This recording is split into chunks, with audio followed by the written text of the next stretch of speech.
In the humble cradle of the Nile's verdant banks, long before the age of pompous palaces and tepid royal protocol, Ūsat, or Isis, began her journey as a local cult heroine.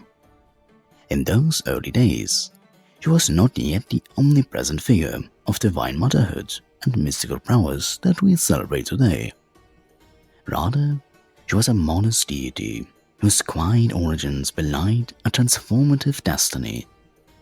Picture a spirited local figure who, much like a pluggy village charmer stepping up to the grand stage of a West End production, exuded an unassuming charm that caught the attention of both mortals and immortals alike.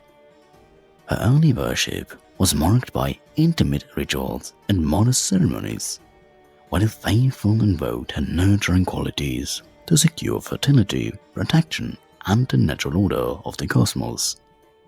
There is something inherently delightful about imagining the ancient Egyptians gathering around, not with the pomp and circumstance of modern state ceremonies, but with a sort of communal spirit that would put even the most boisterous village fates to shame.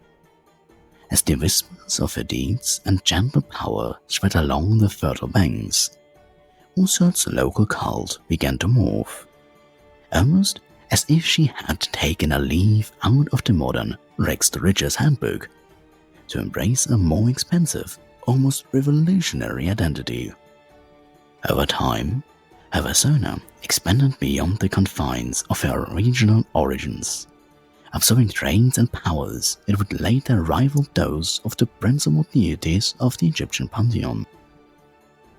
It was as though Ūsat had gradually been polishing her divine resume, transforming from a quaint local protector into a goddess of universal acclaim. In this process, she became a living embodiment of change, a testament to the idea that even the most unpretentious beginnings can lead to a legacy that transcends time and space. One might even quip that while some deities prefer to cling to tradition with a stiff upper lip, Ūsat embraced metamorphosis with the kind of flair and cheek that would make any modern Brit proud. Thus, the birth of Ūsat as a goddess is not merely a myth of origin, but an evolving narrative of reinvention and enduring appeal. Her transformation from a regional cult figure to a symbol of divine nurturing and cosmic order offers a rich tapestry of myth and ritual, one that continues to enchant scholars, mystics, and devotees. As we trace her journey, we are reminded that true greatness often comes from the most unexpected of beginnings, a lesson that resonates as strongly today as it did in the age of the pharaohs. In the grand Egyptian pantheon, where gods often paraded about like members of an exclusive centuries-old club with rather stiff upper lips, Ūsat emerged as a force to be reckoned with. While some deities were content to lounge in their allotted niches, clad in ceremonial finery and perpetually nodding in solemn agreement, Ūsat quickly distinguished herself as a dynamic and indispensable player. Far from being a mere supporting character, she combined an enduring, nurturing spirit with an ironclad will to restore and maintain cosmic order. In a setting where divine status was as prized as a coveted invitation to a royal garden party, Ūsat's meteoric rise was akin to a clever upstart who not only earns a seat at the table, but eventually becomes the one setting the menu. Her influence was multifaceted, from orchestrating the resurrection of Wesir to safeguarding her son Hur. Ūsat consistently demonstrated that she was more than just a bystander in the divine drama. She was a master of reinvention, a sort of celestial fixer who stepped in to mend not only broken bodies, but also the fragile balance of the universe. Much like a brilliant but cheeky director is a prestigious West End theatre, she orchestrated events with a blend of flair and meticulous care, ensuring that every element of the cosmic order was in its proper place. Her inventions were as crucial as they were unexpected, reshaping the divine hierarchy and leaving an indelible mark on the hearts and minds of ancient worshippers. Ūsat's unique combination of maternal compassion, potent magic, and unapologetic assertiveness ensured that their authority was never questioned. While some gods might have preferred to stick rigidly to tradition, she broke the mold, demonstrating that power and nurturing could coexist harmoniously, if not with a dash of irreverence, then certainly with an inviolable sense of style. Her status in the Pantheon, therefore, was not simply a matter of inherited titles or ritualistic pomp, but a testament to her remarkable ability to influence, transform, and inspire across the ages. Usat's role within the Egyptian Pantheon transcended the confines of conventional deity functions. Rather than merely embodying a single aspect of life, she was a veritable Swiss Army knife of divine virtues. A mother, protector, healer, and magician all rolled into one. Her very iconography spoke volumes.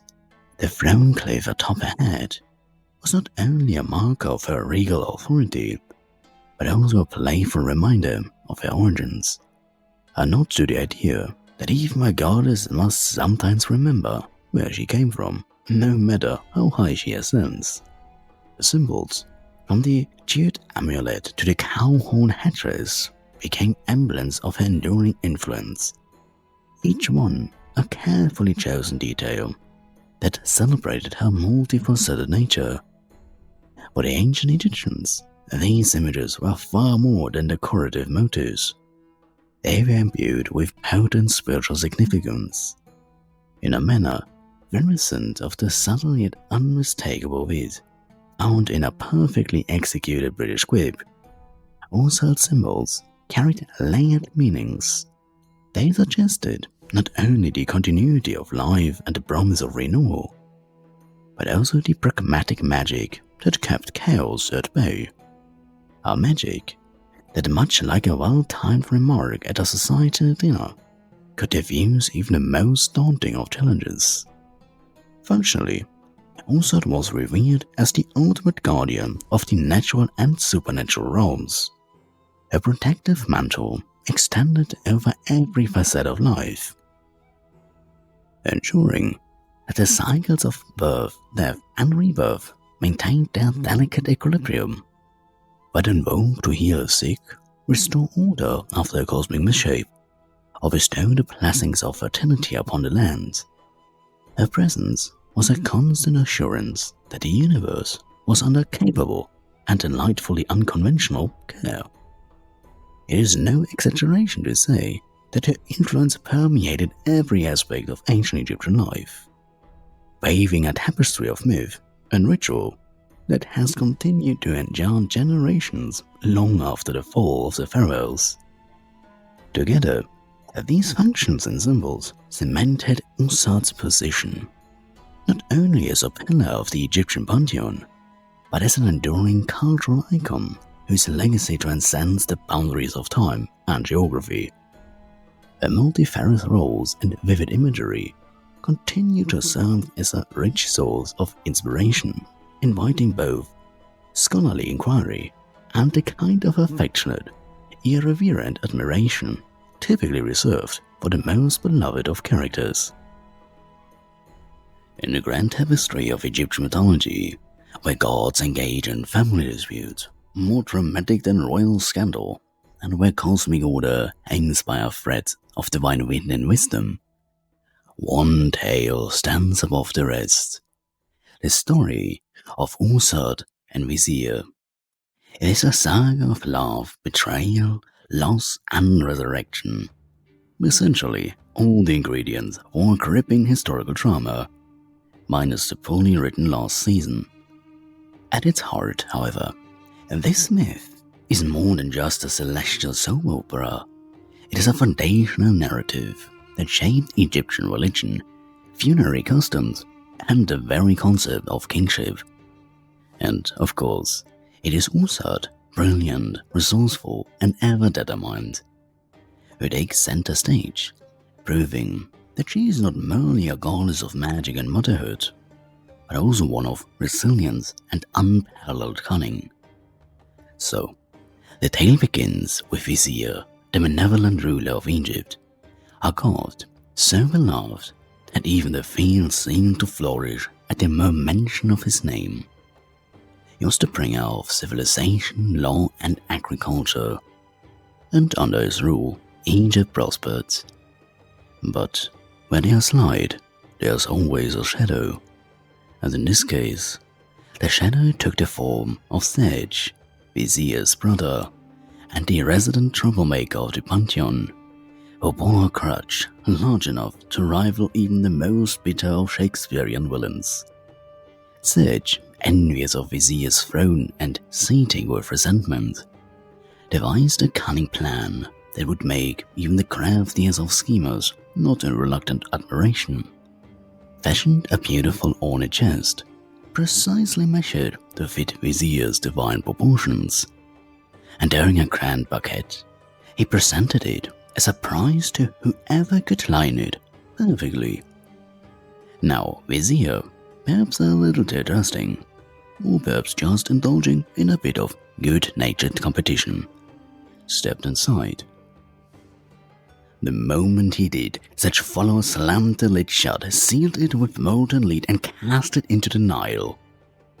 It was, in short, an act of treachery so extreme that even the most villainous of Roman emperors would have taken oaths.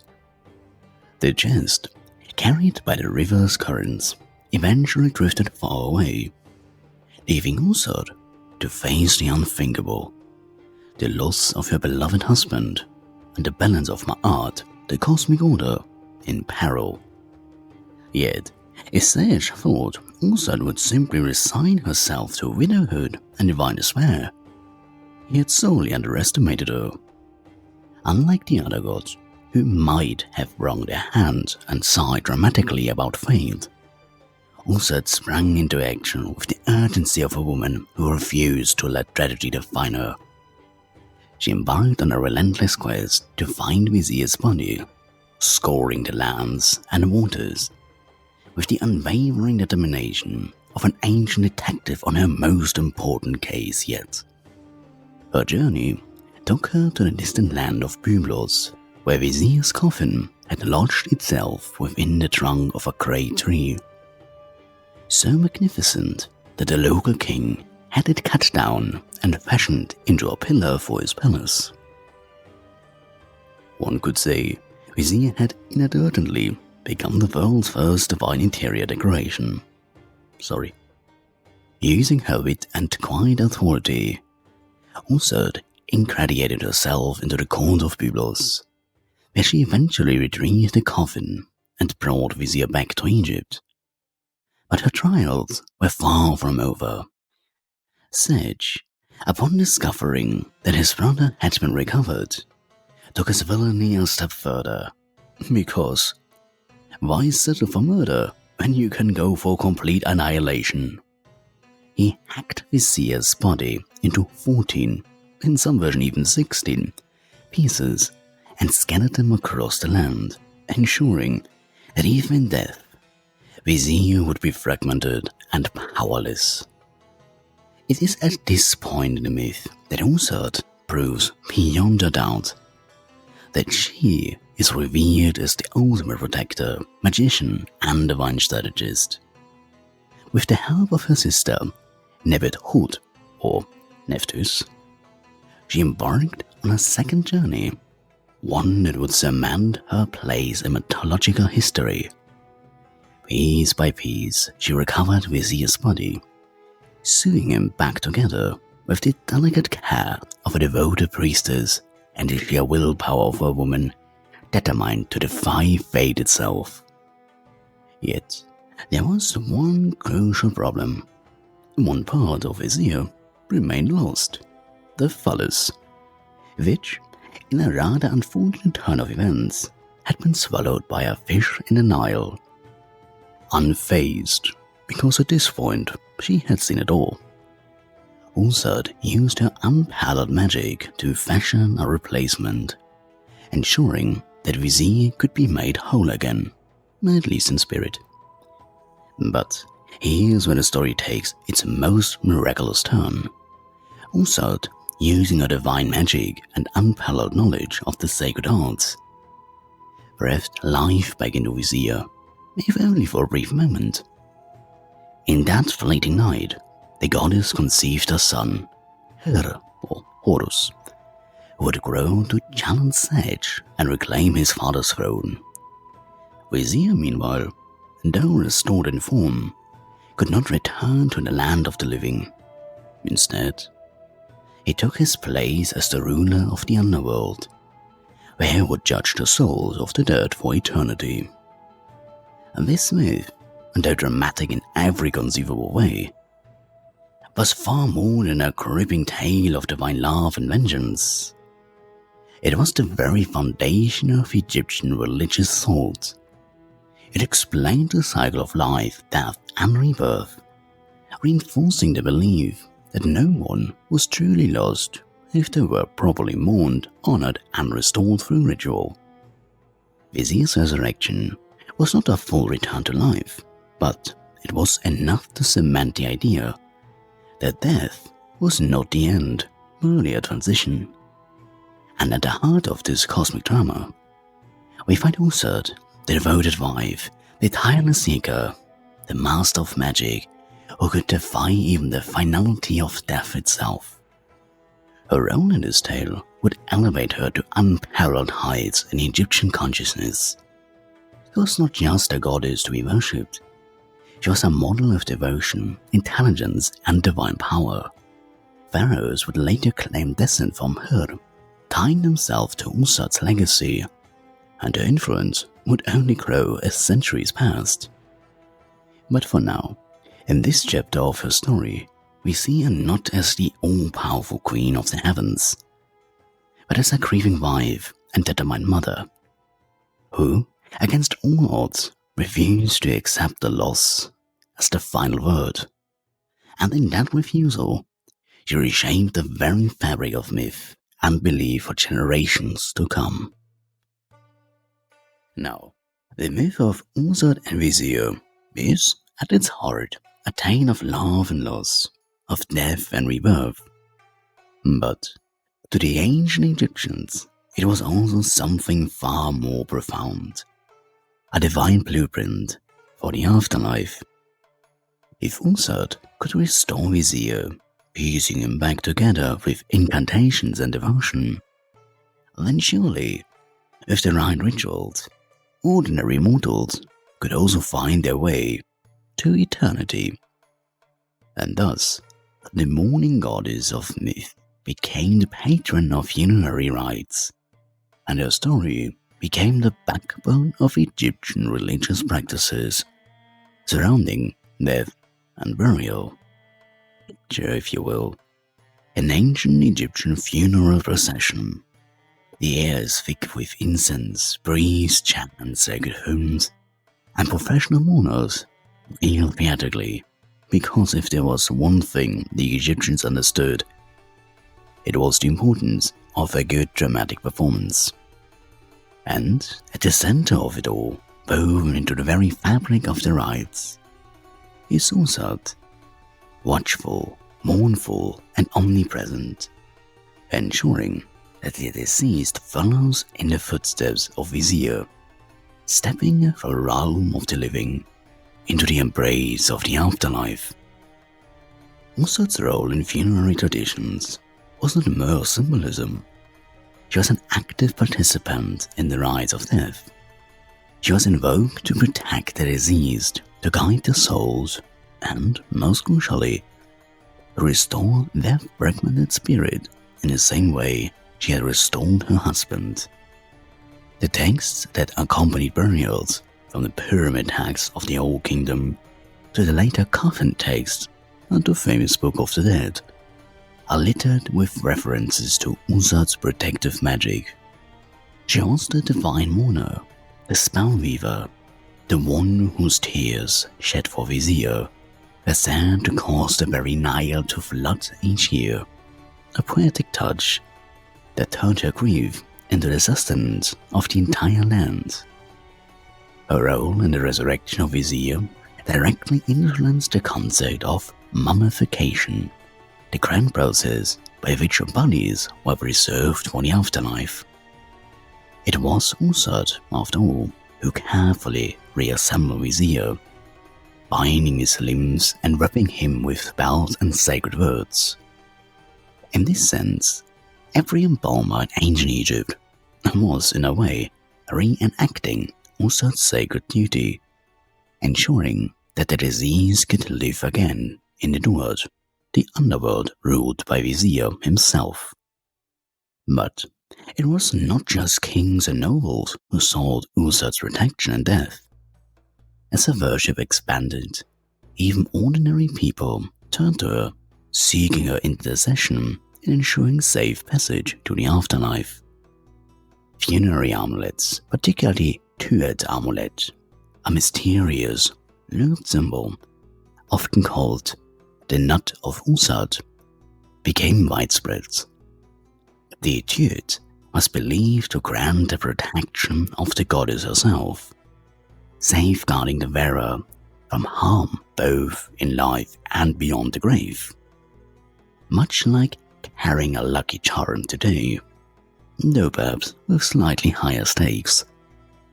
Egyptians placed these amulets in tombs, trusting that Ūsat's divine embrace would shield them in the next world. Perhaps one of the most striking images of Ūsat in funerary art is that of the winged goddess, standing with outstretched arms over sarcophagi, her protective wings enveloping the deceased like a celestial mother cradling her child. It is a pose both majestic and deeply intimate, a reminder that in death one was not abandoned, but taken care under the care of a goddess who had once mourned, thought, and defied the very laws of existence to ensure that death was not the end. Through Ūsat, the Egyptians found a promise that stretched beyond mortal life, the hope of rebirth, the comfort of divine protection, and the knowledge that even at darkest moments there was a path forward, lit by the love and magic of a goddess who refused to let death have the final say. If there was ever a moment in Egyptian mythology where the phrase, "what doesn't kill you makes you stronger," applied, it would be in the story of Ūsat and her son, Ūr. After all, being the child of a murdered god, born into exile with a divine hitman, Sage, actively hunting you down, is hardly the most ideal start to life. And yet, against all odds, Ūr not only survived, but thrived, thanks in no small part to the sheer willpower, cunning, and unwavering maternal devotion of Ūsat. Following the tragic events of Wesir's death and partial resurrection, Ūsat found herself in a precarious position. She was pregnant with the heir to Egypt's throne, but her husband had permanently relocated to the underworld, leaving her alone to protect and raise their son.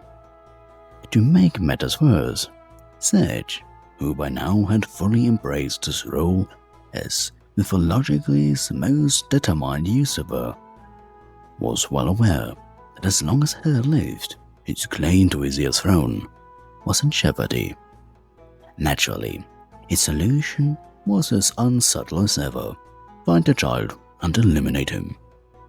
And so, Ūsat did what any sensible deity would do when faced with an unstable, power-hungry brother-in-law. She fled, leaving the temples and courts of Egypt behind. She escaped to the marshlands of the Nile Delta, a landscape of tangled reeds, hidden waterways, and treacherous terrain. There, in the seclusion of the papyrus thickets, she gave birth to her in secret, far from sage spies and assassins. It was, in many ways, the divine equivalent of going into witness protection, except instead of a government agency, her only allies were the natural world, a few sympathetic deities, and, as we'll soon see, a surprising number of scorpions. The papyrus marshes, with their labyrinth waters and dense vegetation, became both home and fortress for Ūsat and her infant son. But safety was never guaranteed. The world was full of dangers, not just from search agents, but from disease, venomous creatures, and the natural perils of the wild. This is where Ūsat's role as a protective mother goddess truly took form. The myths describe her using her magical prowess to shield her from harm, weaving spells of protection and healing, ensuring that no serpent's fangs, no fever, and no misfortune could claim her son. Yet, despite her best efforts, the young god was not entirely immune to danger. In one particularly harrowing episode, Hera was stung by a deadly scorpion, his small body overcome with poison. Now, for most mortals, this would have been an unequivocal disaster, but for Ūsat, who had already revived one dead loved one, it was more of an urgent inconvenience. Without hesitation, she called upon all the power of the cosmos, invoking the sun god Re, the forces of the underworld, and every divine power that might listen, demanding that her son be saved. Her pleas did not go unheard. The gods intervened, the poison was expelled, and her was restored, an event that only further cemented Ūsat's reputation as the ultimate healer and protector. It is no coincidence that this part of her myth became deeply woven into Egyptian medical and magical traditions. For centuries, Egyptian mothers and healers would recite spells attributed to Ūsat, calling upon her name to ward off illness, to protect children from harm, and to reverse the effects of venomous bites and stings. Even the very act of speaking her story was believed to invoke her power, transforming mere words into divine shields against the dangers of the world. But Ūsat's trials did not end with survival alone. Raising a child in exile was one thing, ensuring he could reclaim his rightful throne was another. As Hera grew, Ūsat became more than just his mother. She became his teacher, his strategist, and in many ways, his greatest champion. She trained him not only in the ways of combat, but also in the art of wisdom and patience, knowing that brute strength alone would not be enough to defeat Sage. Hera would have to be more than just a warrior. He would have to be a ruler worthy of his father's throne. And so, as the years passed, Hera grew under the careful guidance of his mother, becoming the god he was destined to be. But the battle for the throne of Egypt was far from over. Sage was still very much in power, and the inevitable clash between uncle and nephew loomed ever closer. Yet, no matter how powerful Hera became, his greatest strength would always be the mother who had defied gods, fate, and death itself to bring him into the world. Through this chapter of her story, Ūsat transforms from a grieving widow into the ultimate protector, a figure whose resilience and love shaped not just her son's destiny, but the very foundation of Egyptian kingship. In her, she ensured that the legacy of Wesir lived on, but in her own right, she became something even greater, the eternal embodiment of divine motherhood, a guardian whose influence would extend far beyond the borders of myth. touching the lives of countless worshippers for millennia to come.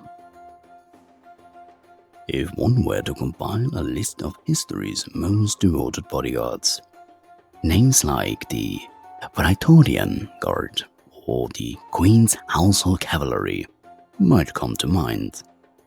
But long before such esteemed institutions paraded through the pages of history, Ūsat had already assembled her own allied security force, though in true divine fashion. This consisted not of armored soldiers, but of 7 formidable scorpions. And like their human counterparts, these silent sentinels did not take tea breaks.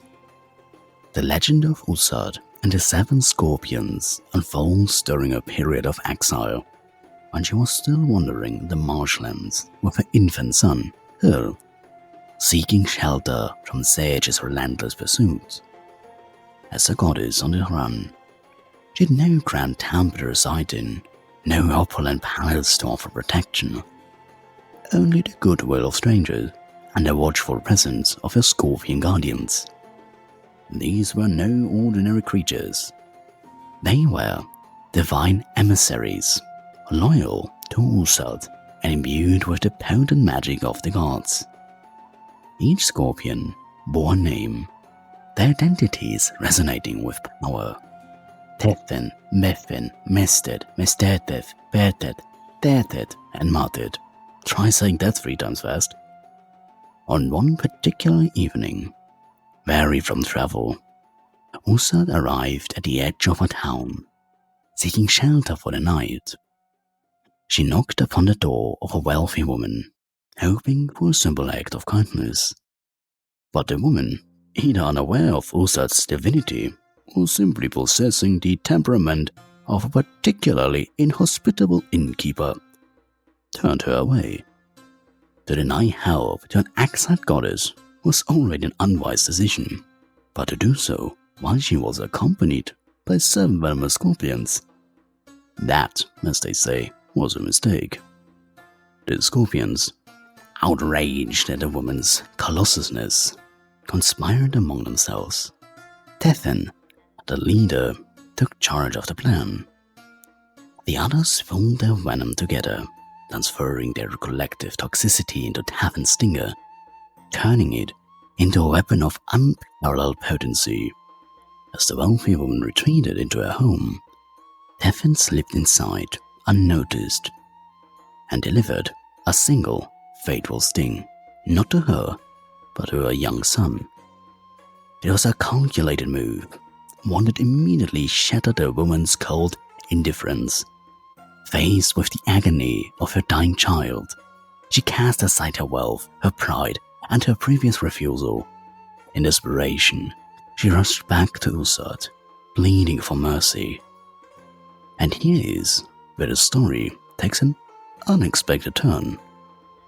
Rather than allowing vengeance to run its course, Ūsat, ever the compassionate goddess, took pity on the woman. She knelt beside the child and spoke a divine incantation, invoking her unparalleled mastery of magic and healing. As the words left her lips, the venom receded, the boy's breathing steadied, and life returned to his body. The woman, overwhelmed with gratitude, responded immediately.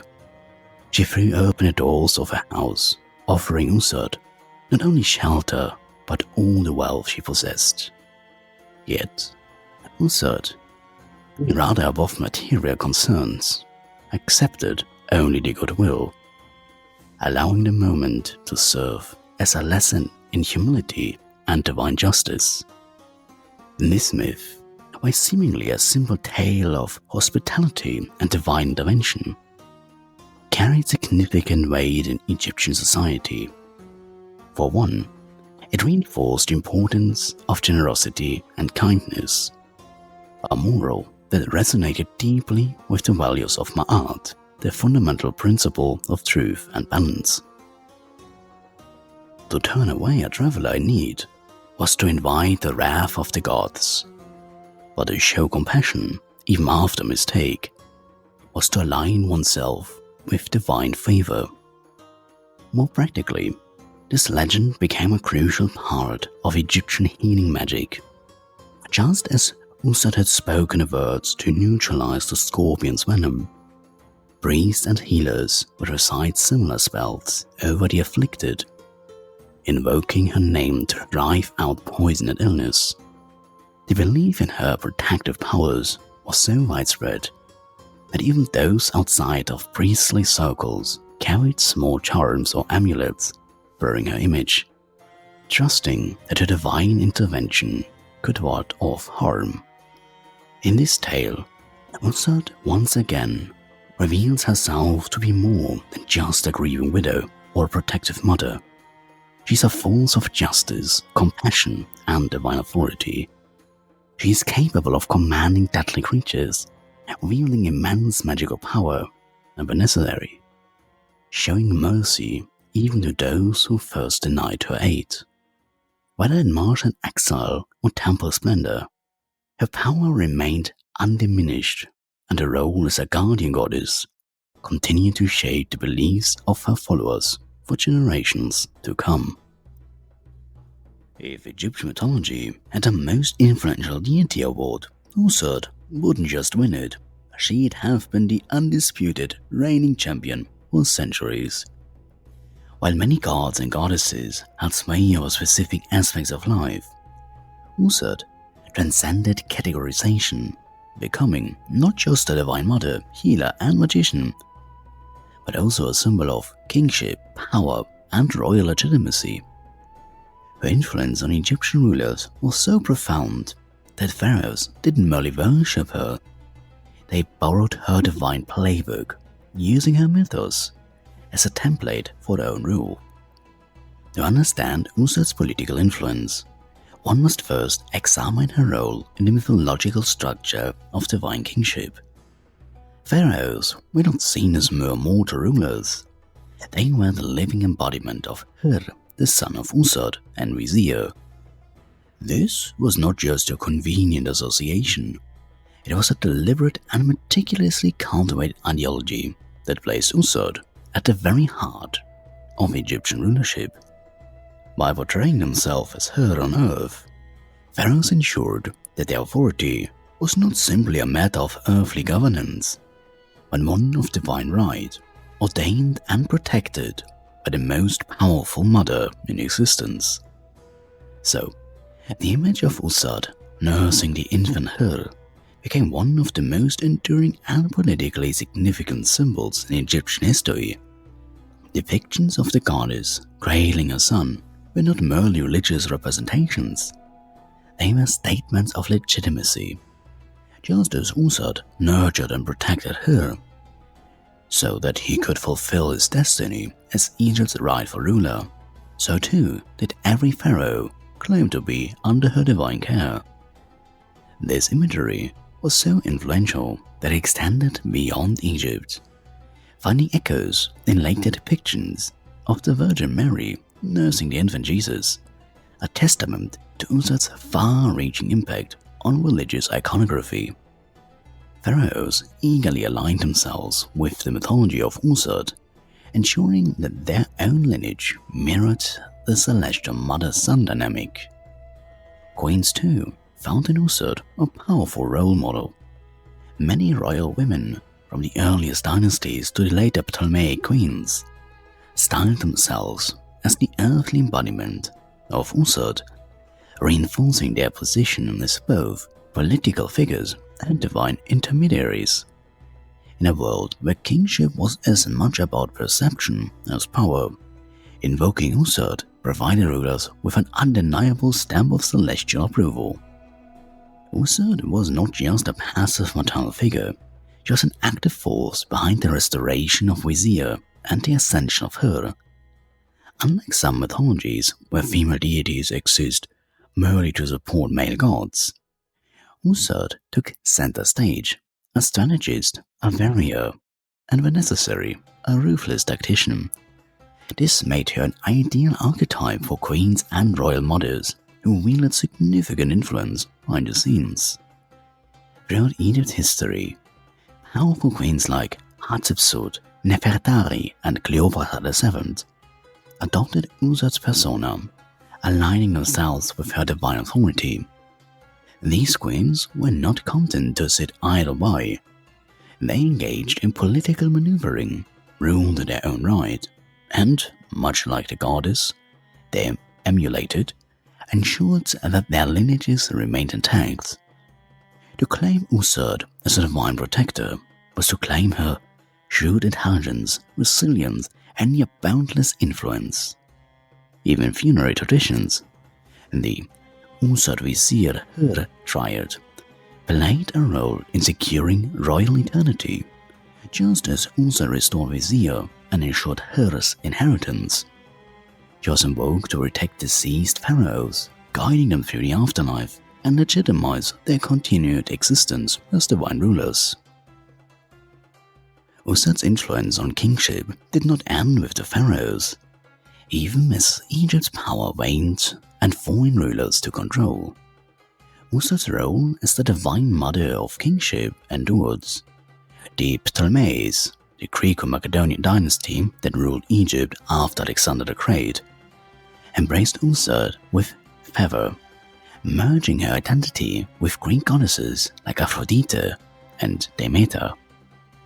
Cleopatra VII, Egypt's last great queen, fully embraced this imagery, presenting herself as the living Ūsat, a divine ruler in her own right.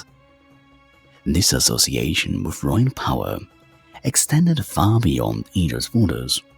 As the Roman Empire absorbed Egyptian traditions, Ūsat became a symbol of sovereignty and divine protection, worshipped by emperors and commoners alike. Her iconography persisted into late antiquity and beyond, shaping the way rulers justified their power for centuries. Ūsat was not just a goddess of myth, she was a political powerhouse, a divine queen whose legacy shaped the very concept of rulership. In aligning themselves with her, pharaohs ensured that their reigns carried the weight of divine destiny. In invoking her name, they secured their place in an unbroken lineage that stretched back to the dawn of time, and in honoring her enduring strength and intelligence and unwavering commitment to kingship, they ensured that her influence would never fade, neither from the temples of Egypt nor from the annals of history itself. If Egyptian religion had a VIP section, the mysteries of Isis, because from now on, we are talking about Isis and no longer about Ūsat, since the name got Hellenized to Isis. Therefore, it is called the Mysteries of Isis, as well as the Cult of Isis. Anyway, this cult would have been its most exclusive gathering, an esoteric, transformative experience that promised enlightenment, divine protection, and perhaps even a ticket to the afterlife with front row seats.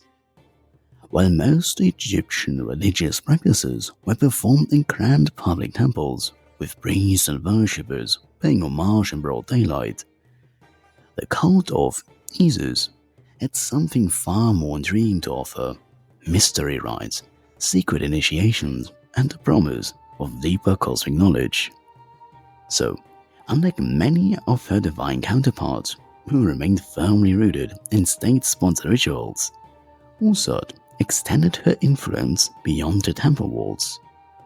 By the time of the Ptolemaic and Roman periods, her worship had evolved into something more personal, intimate, and dare we say, revolutionary. The mysteries of Isis became a religious movement that promised spiritual rebirth, secret wisdom, and divine protection to those who prove worthy. You see, much like other mystery cults of antiquity, such as the Eleusinian mysteries of Demeter, the Isis mysteries were initiatory rites that revealed sacred truths to those deemed ready. But unlike public ceremonies where anyone could participate, these mysteries were shrouded in secrecy. what happened within these rites was not recorded in full detail, whether because the initiates were sworn to secrecy or because the knowledge itself was deemed too sacred to be written down. What we do know, however, comes from tantalizing fragments found in ancient texts, most notably in the writings of Apuleius, a 2nd century Roman author and initiate of Isis. In his work, and I kid you not, The Golden Ass, Apuleius describes how the protagonist, Lucius, undergoes a profound transformation after being initiated into the cult of Isis. He is purified, dressed in sacred robes, and taken through a series of rites that allow him to glimpse the divine workings of the universe. He emerges reborn, not just physically, but spiritually, having experienced the hidden truths of life, death, and rebirth. But what exactly did these rites involve? From what we can gather, the initiation process included the following: a period of purification, where initiates fasted, performed cleansing rituals, and abstained from certain activities to prepare themselves for divine revelation. Then, a symbolic journey through the underworld, where they confronted trials, experienced versions, and reenacted the death and resurrection of Osiris, aka Wesir, and a final revelation, where they were granted access to sacred knowledge, including the true nature of the gods and the secrets of the afterlife. These elements bear a striking resemblance to the earlier funerary traditions of Egypt, where the deceased journeyed through the Ūsat, the afterlife of the Egyptian mythology, faced challenges, and ultimately achieved rebirth in the afterlife. The mysteries of Isis, in essence, allowed initiates to experience a death and rebirth while still alive, securing their place under Isis' divine protection in both this world and the next. And one of the most alluring aspects of the Isis mysteries was the promise of a better afterlife. While traditional Egyptian beliefs already emphasized resurrection and rebirth, these mysteries offered something more personal, more assured. A direct connection to Isis herself, who could guide initiates through the afterlife just as she had guided Wesir, aka Osiris. To be initiated was to be chosen, to be granted knowledge that set one apart from the ordinary masses. In this way, the cult of Isis offered an egalitarian yet exclusive path to salvation. Unlike the traditional priesthood, which was dominated by elites, the mysteries were open to people from all walks of life, including women, former slaves, and foreigners. And this is precisely why Isis became so immensely popular in the Greco-Roman world. At a time when traditional state religions were rigid and impersonal, the mysteries of Isis provided something deeply intimate, a personal relationship with a goddess, who was not just a distant cosmic force, but a mother, a protector, and a guide to the mysteries of existence. And if that is not intimate, I don't know what is. So, the Isis mysteries did not vanish with the fall of ancient Egypt. Instead, they left their mark on Western esoteric traditions, influencing later mystical movements, including Hermeticism, Gnosticism, and even elements of Christian thought. Many scholars have drawn parallels between the death and resurrection of Wesir and the later concept of divine sacrifice and rebirth found in Christianity. The idea of a hidden truth revealed only to initiates continued to permeate esoteric traditions for centuries. From the medieval alchemist who sought spiritual enlightenment to the modern occult revelists who still invoke the name of Isis in their rites. What began as a secretive Egyptian ritual grew into a widespread mystical tradition, one that promised wisdom, protection, and an intimate bond with the divine. And at the heart of it all was Isis, aka Ūsat, the goddess who knew the secrets of life and death, who held the knowledge of the cosmos, and who, even today, continues to call seekers to uncover her mysteries. If there were ever a deity who knew how to brand herself effectively, it was Ūsat. Unlike other gods, whose symbols were often fixed and rigidly defined, Ūsat's iconography evolved, adapted, and spread across cultures, even changing her name from Ūsat to Isis, ensuring that her presence was never confined to just one place or time. She was a divine shapeshifter, not in form, but in meaning, embodying everything from cosmic sovereignty to personal protection, from state religion to mystical secrecy.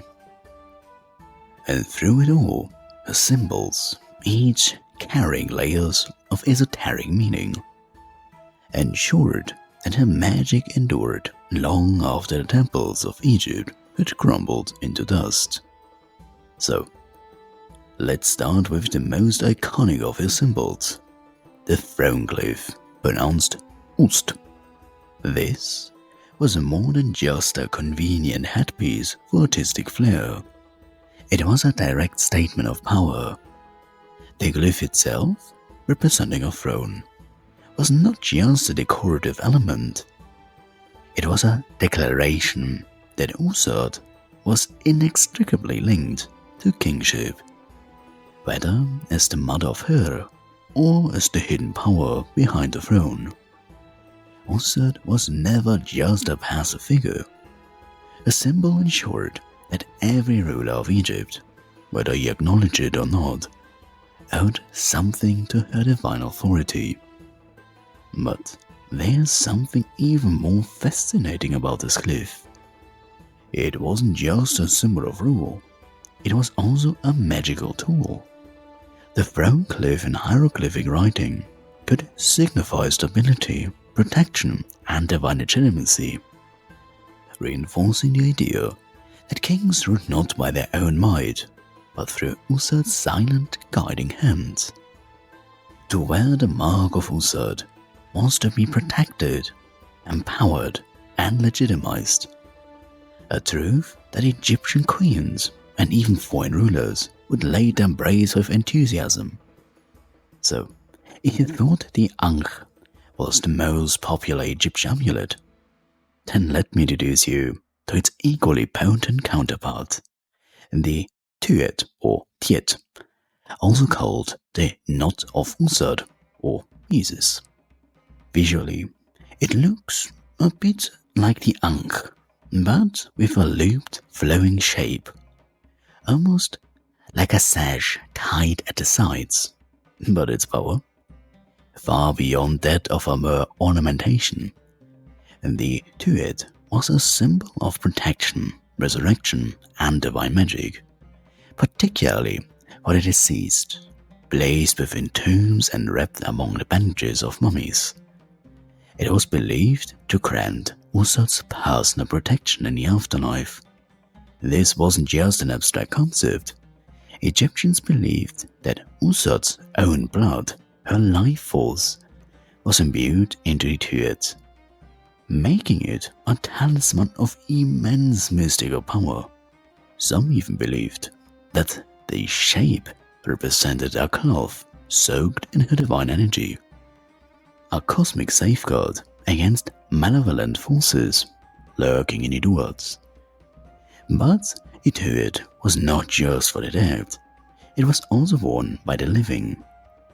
Priests, healers, and even everyday Egyptians carried it as a protective charm, invoking Ūsat's magic in their daily lives. It was the Egyptian equivalent of wearing a sacred relic, ensuring that wherever one went, the goddess's power was close at hand.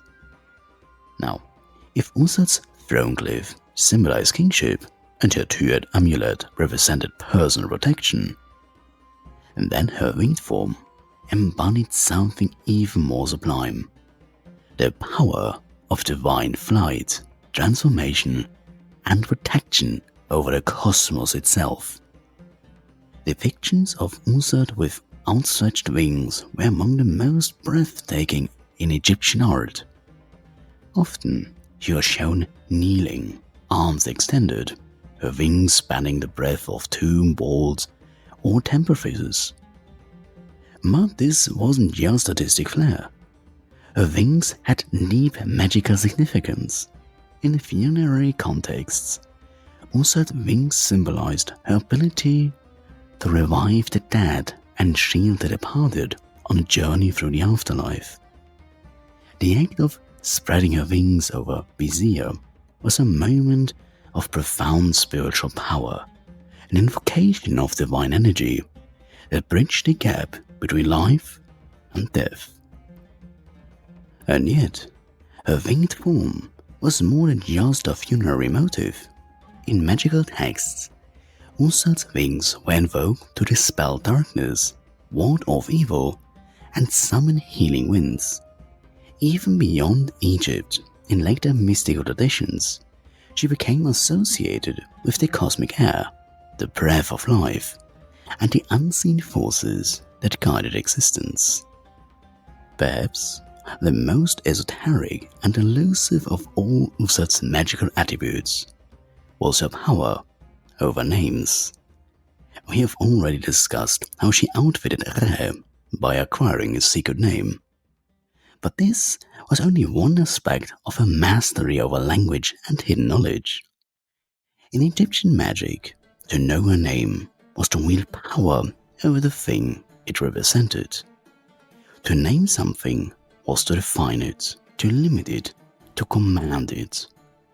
Ūsat, as the supreme enchantress, was believed to have known the hidden names of gods, spirits, and even the fundamental forces of the universe. This made her not just a wheel of magic, but the source of it, the deity who understood the very fabric of creation. Her spells, incantations, and secret words became the foundation of Egyptian magical practice. Priests and magicians would evoke her name in healing rituals, protection spells, and summoning rites, believing that to call upon Ūsat was to harness the purest form of divine magic. Even in later mystical traditions, such as the aforementioned Hermeticism and alchemy, the concept of hidden knowledge, sacred words, and the divine feminine as the keeper of mysteries was deeply tied to Ūsat. She was no longer just the goddess of the Nile. She had become the key to all secret wisdom, alongside duty, of course. So, unlike many deities whose power faded with time, Ūsat never disappeared. Her symbols, spells, and mystical associations ensured that she remained a presence not just in Egyptian religion, but in every esoteric and occult tradition that followed. From the temples of Philae to the mystical texts of the Renaissance, Ūsat endured, her name whispered in the circles of those who sought the mysteries of the universe, be it Ūsat or later the Hellenized version, Isis. In a way, Ūsat was never just a goddess of magic. She was magic itself. She understood its secrets, shaped its laws, and passed them on to those who dared to seek her wisdom. And that, perhaps, is her most lasting legacy. a deity whose influence continues not just in myth, but in the very concept of the unknown, the hidden, and the profoundly divine. For over 3,000 years, the cult of Isis thrived, not as a stagnant, unchanging tradition, but as a dynamic and evolving force that adapted to new cultural landscapes by retaining its core essence. From the grand temples of Egypt to the hidden shrines of Rome, Ūsat, or Isis, was worshipped, adored, and invoked by those who sought her blessings, her protection, and perhaps most intriguingly, her mysteries. But what made her cult so enduring? Well, the answer lies in a combination of rituals, temple practices, and iconography that ensured Ūsat, or Isis, remained not just a goddess, but a living presence in the minds of her devotees. At the height of her worship, Ūsat's temples were among the most important religious centers in Egypt. Though she was originally linked to Lower Egypt and the Delta region, her influence quickly spread, and by the New Kingdom, her most famous sanctuaries were grand enough to rival those of even Re and Wesir. Among the most significant were Abydos, the spiritual home of Wesir, where Ūsat was venerated as his eternal companion and the mother of her. Rituals performed here reinforced the Wesir myth, reenacting his death and resurrection, with Ūsat at the center of the drama. And then Philae, perhaps the most famous of all. This island temple in Upper Egypt became one of the last strongholds of traditional Egyptian religion. Even after the Christianization of the empire, Philae remained a sanctuary for the priestesses and followers of Ūsat, with its rituals continuing well into the 6th century AD. And Dendera, though primarily dedicated to Hathor, Dendera housed a major temple to Ūsat as well, as she was venerated as a healer and protector of the sick. Pilgrims seeking divine intervention would flock here, leaving behind offerings in exchange for her blessing. These temples weren't just places of worship, they were centers of political, economic, and of course spiritual power. They controlled vast estates, maintained priesthoods, and upheld the state-sponsored religious festivals that reaffirmed Ūsat's role as the divine protector of Egypt. Within these temples, daily rituals ensured that Ūsat remained ever present in the lives of her devotees. The most sacred of these was the mourning ritual, where priests would awaken the statue of Ūsat, bathe and clothe her, and present offerings of incense, wine, bread, and flowers. This was not merely symbolic, it was a reenactment of Ūsat's eternal role as nurturer and mother, ensuring the well-being of the land and its people. But beyond these daily rites, Ūsat's worship was also defined by major religious festivals, including the Mourning of Wesir, a highly dramatic festival that took place annually, reenacting the death and resurrection of Wesir. Ūsat's role as the grieving widow and resurrector of life was central, with worshippers participating in funerary rites and processions. Then, the birth of Her, celebrated as a time of renewal and divine kingship. This festival symbolized the triumph of Her over Sage, reinforcing Ūsat's role as the mother of the rightful ruler. And the Navigium Isidis, the festival of Ūsat's ship, a Greco-Roman addition to her worship, This festival involved processions of elaborately decorated boats, symbolizing Ūsat's connection to the waters of the Nile, the sea, and her role as a guide for souls. Psychopomp, if you remember. These ceremonies were not just acts of devotion, they were performances of myth, allowing the faithful to relieve and participate in the divine cycle of death, rebirth, and protection that Ūsat embodied. And just as her roles evolved, so too did her imagery. Throughout the centuries, Ūsat's visual representation shifted, reflecting her adaptability and growing influence. First, the winged goddess, one of her most famous depictions. Ūsat was often shown with her wings spread wide, symbolizing protection, resurrection, and divine power. This image was commonly found on funerary sarcophagi, guarding the souls of the deceased. Then, Ūsat with the throne crown, the most ancient representation, with a throne glyph, Ust, atop her head reinforced her connection to kingship and legitimacy. Then, Ūsat nursing her.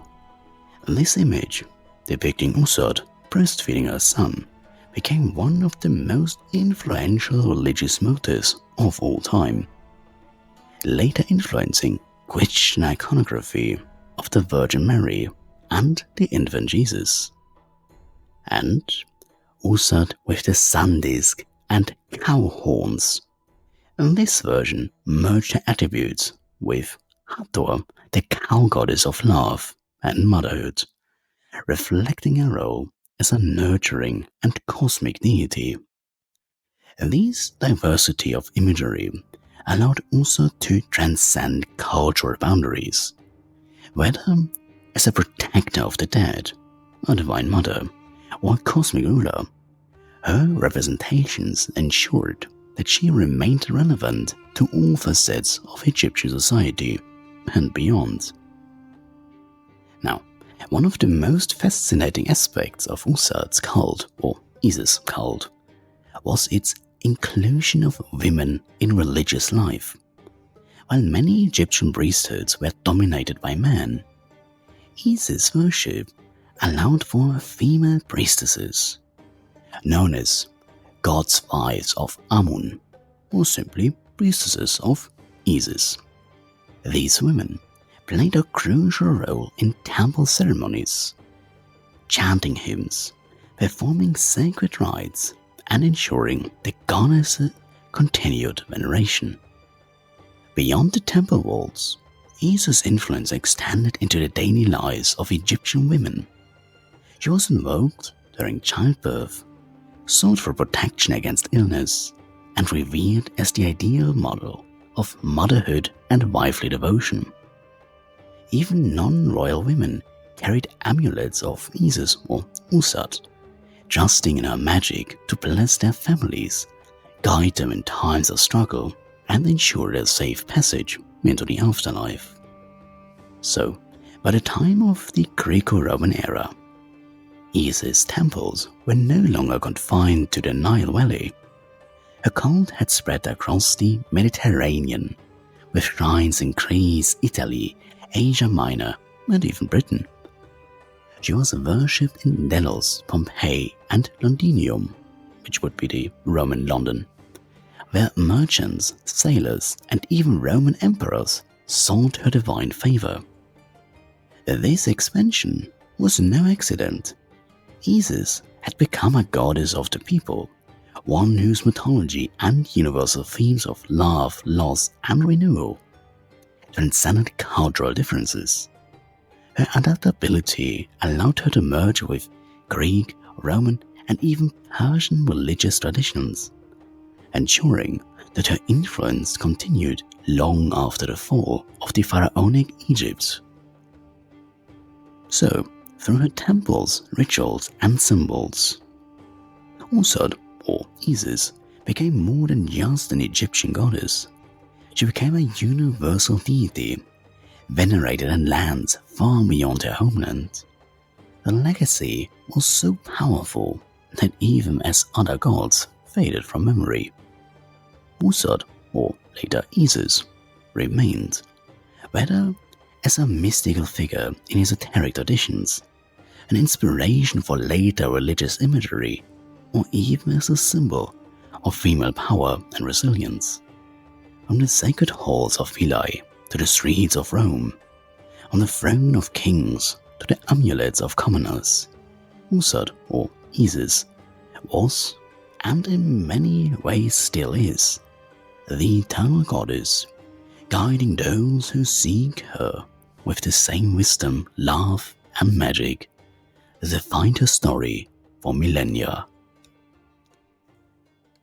By the time of the Greco-Roman era, Isis, no longer Ūsat, had outgrown her Egyptian roots, not by abandoning them, but by expanding in a way that almost no other Egyptian deity had. Ģeūtwi might be an exception.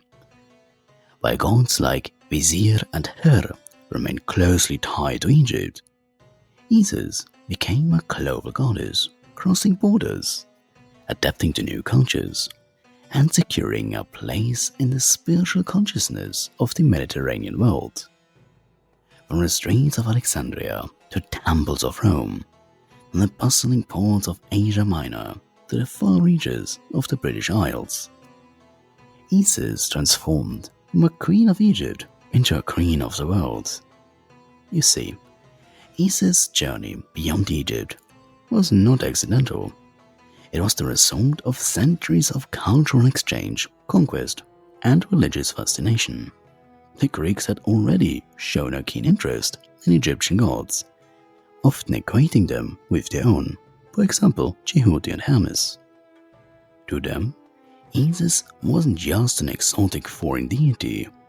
She was a divine mother, a cosmic force, a protector of seafarers, aligning perfectly with the wonderful Demeter, the lovely Aphrodite, and the strong Artemis. But it was the Ptolemies, the Greek rulers of Egypt after Alexander the Great's conquest, who exported Isis worship beyond Egyptian borders. They transformed her into Isis Aphrodite, the goddess of love and protection, and Isis Tyche, a patron of good fortune.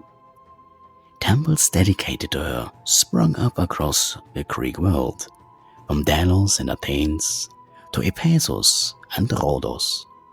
By the time Rome took control of Egypt, Isis was already deeply embedded in the Mediterranean religious landscape. But the real explosion of Isis, careful with this one, worship in Rome came during the late Republic and early Empire.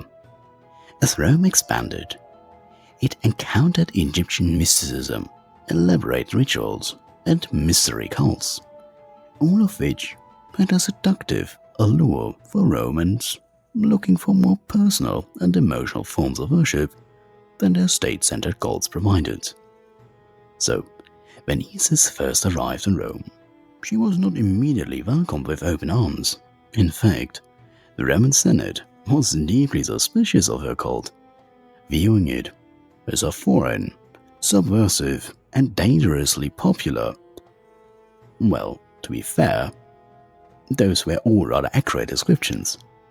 Isis' rites were intimate, mystical, and deeply personal, a stark contrast to the traditional Roman approach to religion, which emphasized state-sponsored ceremonies and rigid temple practices. The Senate even went so far as to ban her worship multiple times. In 50 BC, her altars were destroyed by order of the Senate. In 19 BC, Emperor Augustus, who had just claimed victory over Cleopatra VII in Egypt, forbade her cult within the city walls of Rome. To him, Isis was too closely tied to Egypt, and by extension to Cleopatra, his greatest rival. But Isis was not so easily erased. Her popularity among the common people, traders, and freed slaves ensured that her cult remained alive, in secret, waiting for the right moment to rise again. And that moment came under Augustus' successor, Tiberius, from 14 to 37 AD, and even more dramatically under Flavian emperors from 69 to 96 AD, who fully embraced Isis as a Roman goddess. By the time of the early imperial period, her worship was not just tolerated, it was celebrated. Emperors like Caligula, Vespasia, and Domitian were openly devoted to Isis, commissioning grand Ōsat temples and ceremonies. One of the most famous was the Temple of Isis in Rome, Iseum Campense, a magnificent structure with obelisks, Egyptian-style architecture, and intricate hieroglyphic inscriptions, standing proudly in the heart of the empire. You see, the Roman world was a vast, complex, and often chaotic place, in a society filled with wars, shifting political alliances, and social instability. Isis offered something profoundly reassuring: a personal connection. Unlike the traditional Roman gods, who were distant and tied to state rituals, Isis' worship was deeply personal, offering direct spiritual experiences through initiations and mystery cults. Then, divine protections. Sailors, merchants, and travelers believed Isis could safeguard them from storms, shipwrecks, and misfortune. Her role as a protector of seafarers became so central that Roman ships bore the Isis knot for divine blessing. Then, eternal salvation. While Roman religion typically focused on earthly success and civic duty, Isis' mysteries promise something far greater: the hope of immortality and a blessed afterlife. And, of course, inclusivity. Isis' cult welcomed men and women, slaves and nobles, Romans and foreigners alike. A radical contrast to the often rigid social hierarchies of Rome. In many ways, Isis filled the spiritual gaps that traditional Roman religion left open. She became a mother to the lost, a healer to the suffering, and a guide to those seeking deeper truths. Isis' legacy in the later Roman world. As the Roman Empire expanded, so did Isis' influence. Her worship spread as far as Britain, Germany, and even Gaul, which would be France. Temples dedicated to her were found in Pompeii, London, and Mainz, proving that her appeal wasn't limited to the Mediterranean elite. She was a goddess of the people, embraced by traders, soldiers, freedmen, and aristocrats alike. Even as Christianity began to supplant the old gods, Isis' legacy did not simply disappear, it transformed. Some scholars argue that the Virgin Mary inherited many of her attributes, particularly her imagery as a divine mother nursing a child. The famous Isis lactans, also easing nursing her, motif found in Egyptian and Roman art bears an undeniable resemblance to later Christian depictions of Madonna and child. Beyond Christianity, Isis also influenced Western esoteric traditions, including Hermeticism, Neoplatonism, and Renaissance occultism. Her name became synonymous with hidden wisdom, divine femininity, and the pursuit of spiritual enlightenment. Even today, her impact lingers in modern spirituality, where she is still revered in paganism, Wicca, and goddess movements, a testament to her enduring ability to evolve, adapt, and transcend time itself. You see, Isis' journey from the temples of Philae to the streets of Rome is nothing short of remarkable. Almost no other Egyptian deity achieved such widespread and lasting influence, embedding herself into the spiritual DNA of multiple civilizations. She was a goddess of change, embracing new roles while never losing sight of her origins. She was a protector, a mother, a healer, a guide, a queen, and, above all, a symbol of transformation. Though empires have risen and fallen, her name, although changed, has never truly been forgotten. Whether through mysticism, religion, or esoteric wisdom, Isis remains ever watchful, ever adaptable, a goddess whose presence has transcended millennia of human history. As we bring our journey through the life, myth, and enduring legacy of Ūsat, or Isis, to a close, it becomes clear that she was far more than just an Egyptian goddess. She was a force of nature, a cosmic presence, and a symbol of transformation that shaped the spiritual consciousness of multiple civilizations. Through her myths, rituals, and cultural expansions, she transcended the confines of any single pantheon, emerging as one of the most influential divine figures in human history. At her core, Ūsat was defined by her resilience, her magic, and her unyielding devotion, qualities that allowed her to overcome every trial, reshape the fate of gods and mortals alike, and secure her place as the eternal mother, protector, and sovereign goddess. So, let us revisit some of the most defining moments of a divine saga. First, the birth of a goddess. Ūsat began as a local deity, yet, through time, she expanded into a universal figure, embodying sovereignty, wisdom, and divine motherhood. In the Wesir myth, one of the most important myths in Egyptian history, it was Ūsat who recovered, resurrected, and ensured the legacy of Wesir, shaping Egypt's vision of kingship and the afterlife. The birth and protection of her. In exile, Ūsat demonstrated her role as a fierce mother, protecting her son from the forces of siege and raising him to become the rightful heir to Egypt. The Seven Scorpions, a tale that highlights her power over nature, her magic, and her mercy, reinforcing her role as a guardian of the vulnerable.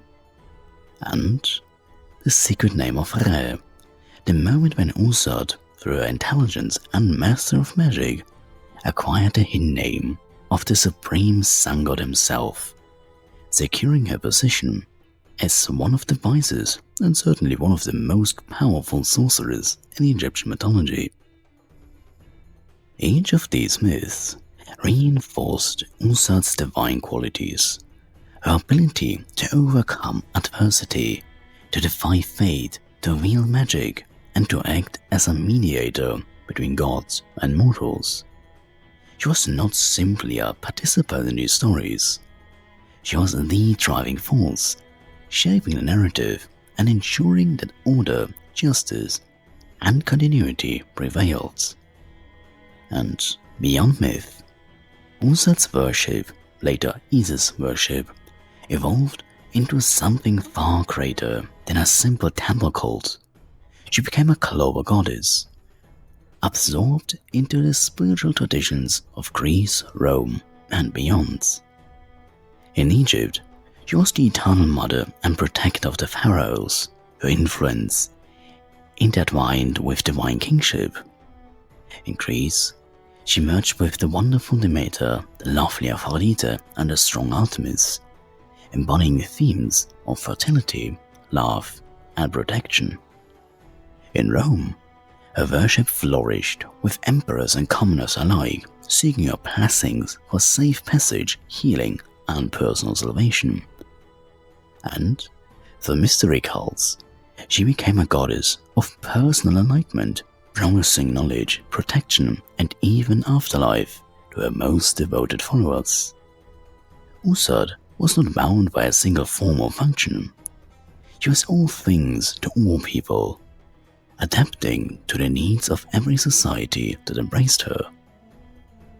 Even as paganism declined and new religions took hold, Ūsat was never truly forgotten. Some of her attributes found echoes in the Virgin Mary, while her esoteric knowledge continued to influence Hermeticism, alchemy, and later Western mysticism. Today, she remains a revered figure in modern paganism and goddess spirituality. Her name is still invoked by those who seek wisdom, protection, and transformation. If there is one lesson that Ūsat's story teaches us, it is that true power lies not in the conquest or force, but in wisdom, resilience, and ability to evolve. She was the goddess who defied death, reshaped destiny, and refused to be confined by any one role, kingdom, or era. Her myths endure not simply because they were written on temple walls, but because they speak to something deeply human: the struggle to protect those we love, to seek knowledge beyond what is known, and to find the strength in the face of loss and adversity. Ūsat is not just a relic of the past, she is a living legend, a divine figure whose influence continues to shape art, religion, and culture to this very day. And as long as people continue to seek the hidden mysteries of existence, to call upon the power of love and magic, and to honor the cycle of life, death, and renewal, Ūsat will never fade into obscurity. She will always remain the Great Mother, the Divine Queen, the Mistress of Magic.